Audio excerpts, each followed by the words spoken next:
About 5 years ago, tragedy struck Honshu, Japan. On March 11, 2011, at approximately 5:46 p.m., the Japanese were horrified as their homes and country was destroyed by an 8.9 magnitude earthquake. Immediately following the earthquake, a 39-meter tsunami crashed onto the shore. Now let's check in with Caleb Paget in Japan to see how the country is remembering this disaster.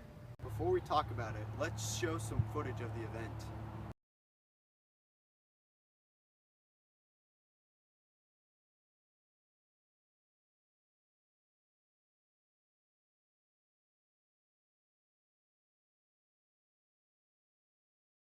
Five years ago, Honshu, Japan was destroyed.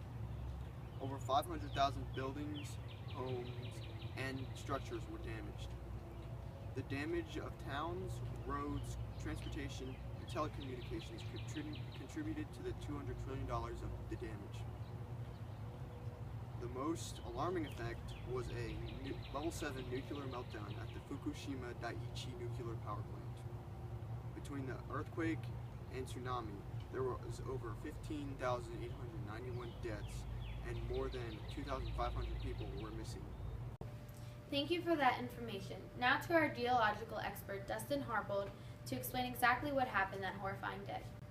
Well, Mary Pat, the Honshu earthquake was a shallow earthquake, only 30 kilometers deep. The earthquake was caused by a subduction of the oceanic Pacific plate under the continental Eurasian plate. This movement is pretty common because of the location of the Ring of Fire, but what is unusual was the slippery clay found in between the plates.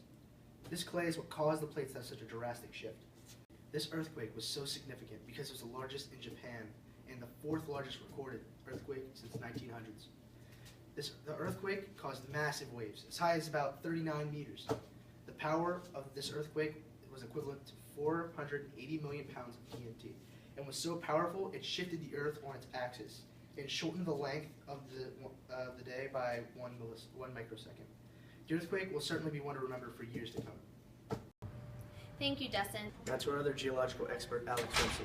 A recent earthquake in the Bonin Islands of Japan in 2015 can compare to the Honshu earthquake in 2011.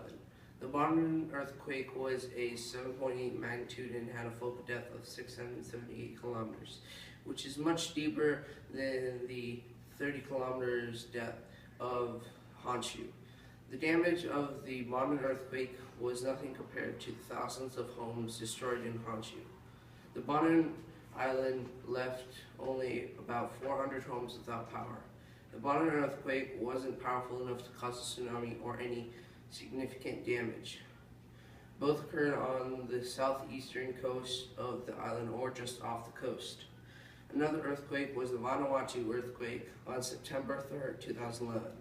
It had a focal depth of approximately 135 kilometers. These compare both because both were caused by subduction of the Pacific plate to a continental plate. These earthquake contrasts because the Vanuatu earthquake was only a magnitude 7 against a 8.9 magnitude of Honshu. Both resulted in damage, but Vanuatu did not cause a tsunami. This is Mary Pat Listener for S08 News signing off.